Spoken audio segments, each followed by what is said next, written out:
Hi there, it's Gwyneth here again from Leadership in Kosovo, promoting leadership as a lifestyle. Haven't been in touch for a while. I was absolutely exhausted after the most amazing youth leadership summit the world has ever seen. The coaches, everybody who came from the UK said they had never seen such energy and enthusiasm as they saw from young people here in Kosovo. So thank you again to everybody who made the event such a mega success. The name of the company is Leadership in Kosovo, and I've been talking a lot to people about leadership recently because leadership is not about being the boss. I want to show you my triangle. So this is your typical triangle, and as things we know, usually the boss is at the top and everybody's down the bottom, and people try to get to the top. Well, let me tell you about a couple of famous triangles. A few years ago in Albania, this system almost brought the country to its knees. Something called the pyramid system, when people at the top were getting very rich and people at the bottom were having a really hard time spending a lot of money. Sometimes they didn't have the money, just in an attempt to get up to the top. Albania was on the brink of social and political collapse. The people rebelled, they revolted, and Albania adopted a lot of new laws giving different freedoms and increasing the level of democracy in the country. Go back a few more hundred years in Europe, years ago, here we had the king, then we had some knights, then we had some barons, and all the peasants were down the bottom.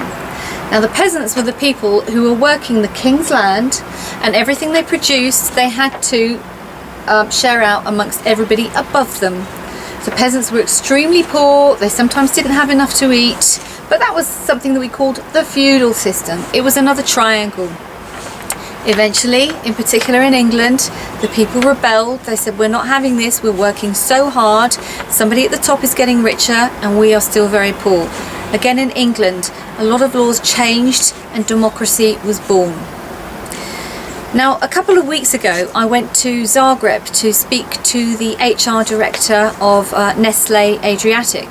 He's one of the youngest human resources directors in the entire world. He's 35 or 36, to be honest, I don't recall exactly. He's amazing.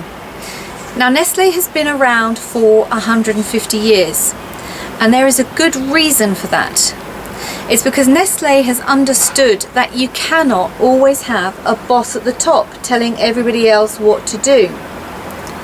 What Nestlé has done, and what true leadership is about, is this. You see that? I've turned my triangle upside down. And the reason I've turned my triangle upside down is because the bosses these days are here. The bosses these days are asking themselves, how can I support my staff? Not what I'm going to tell them to do, but how can I support my staff? So this isn't a boss, this isn't a manager. The person at the bottom of this triangle, this is a leader. So when we talk about leadership, it's not about telling other people what to do. It's thinking about what you can do to support your community and to support others to be the best that they can be, so that they can also help others. What do you think? I'd love to hear your comments. You can always comment here live on Facebook. One of the reasons I want to tell you this also is because we've got a very big and very special announcement coming up on Monday. There'll be another video telling you all about it. In between times, enjoy the rest of your weekend. Be leaders. Tell us how you're being leaders. And please tell me, what do you think about my theory of turning this triangle upside down? Bye for now. Talk to you soon.